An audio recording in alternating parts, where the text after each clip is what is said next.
Thank you for taking the time to watch this video about the second case study of my Arts and Humanities Research Council funded project on the implementation of and compliance with CITES. Throughout this time is a discussion of Indonesia.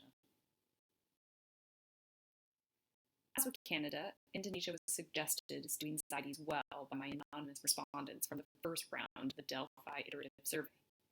Again, the US, the UK, and the EU were named a number of times, but there is a fair amount of coverage in literature regarding these countries, and my case study selection was meant to shine a light on practices in other contexts and places that other CITES countries might learn from.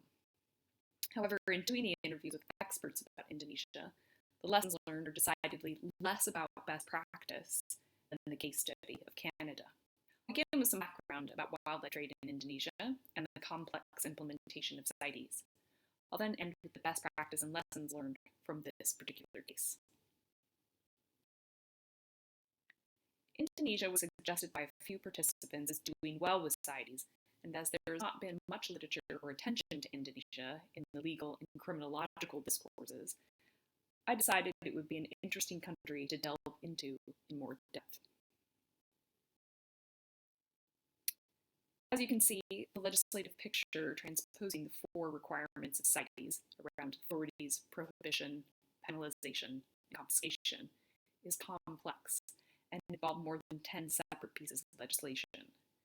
These have been updated again since the DLA Piper 2015 report, which was one of the sources used to gather this information. Obviously, transposition is very individual and dictated by the type of legislative and regulatory system of a country. Similar to Canada, Indonesian law also covers movement of nationally protected species within Indonesian provinces. Indonesia is both an exporter and importer of CITES species, whereas the gray and academic literature are fairly robust and in detailing the export of reptiles in particular from Indonesia, which is a significant amount. A broad overview of CITES species traded reported to the Secretariat indicates a significant trade in corals, which is the anthozoa that you can see in the orange. I found this to be an overlooked problem in my research on wildlife trade in previous studies as well, in the UK, Australia, New Zealand, Mexico, and the EU. Where the amounts are small in the recorded incidents, in aggregate and in combination with ocean acidification, rising sea temperatures, and ocean pollution, much more attention needs to be paid to the trade in corals. Imports to Indonesia are much less frequent and of different species. You can see the whole colored scheme has changed here, where predominantly you have imports of reptiles, which is interesting considering they're one of the export species as well, but also a predominant import of plants coming into Indonesia too.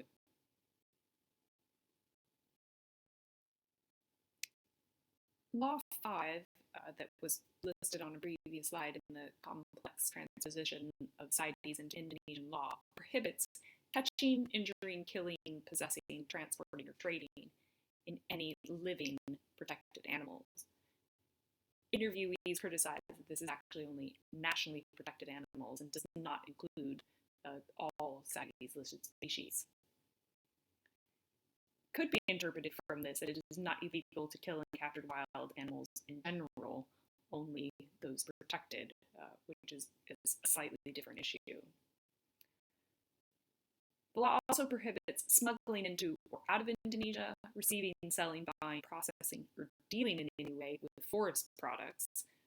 And one of my interviewees actually commended that Indonesia has done a lot to improve its regulation around timber.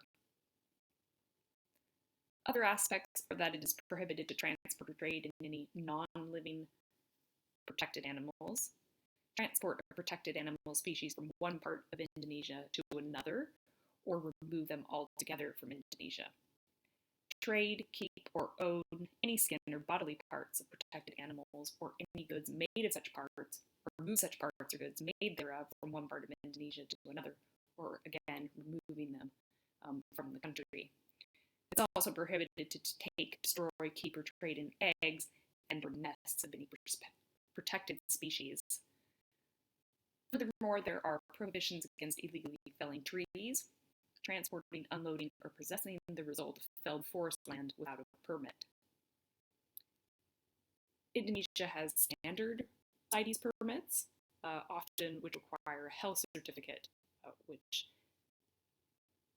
is an interesting addition, particularly considering the emerging restrictions around wildlife sales in light of the coronavirus that at the time of recording is expanding. The penalties in Indonesia are up to 5 years imprisonment and 100 million rupiah fine, which is the equivalent of about nearly $8,000 US.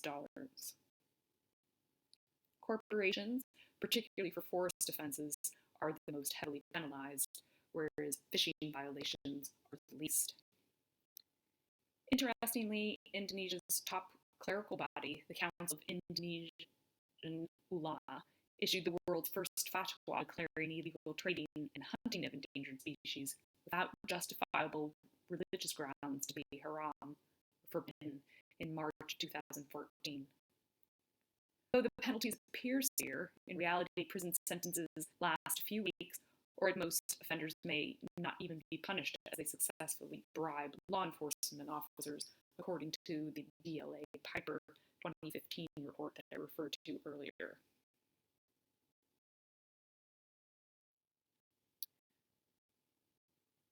So on the left are the list of best practice, and the right are the lessons learned. A number of interviewees were surprised that Indonesia would be singled out as having improved. The consensus among the experts was actually they are the same or getting worse, with corruption and illegal trade being prominent. Apparently, the exporters and wildlife traders are a powerful voice in Indonesia, and the captive breeding industry is seemingly a cover for laundering species from the wild. The academic literature documents as well, actually, with evidence indicating the claimed amount of captive breeding is unrealistic, unattainable, and not possible with the existing infrastructure. Leaving these issues aside, the situation still provides avenues from which lessons can be learned. Again, from the DLA Piper report, there's a lack of focus across the legislation on the precise nature of offenses to be prosecuted and the exact penalty which should be imposed. So maybe it is this complexity that creates some of this lack of focus. Suggested that in contexts like this, where there is a bit of question around non-betterment findings, if the country is actually setting the quotas that they say they are, and if they're adhering to those, and that there's been a robust scientific evidence to support that much trade can actually be sustained, is that importing countries should be pushing back and asking for such evidence.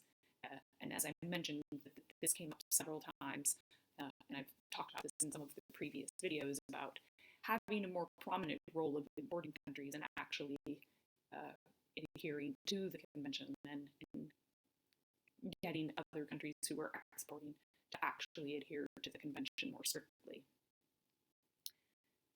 This case also points to the pitfalls and loopholes of capped breeding and artificial propagation, and the fact that they need urgent attention.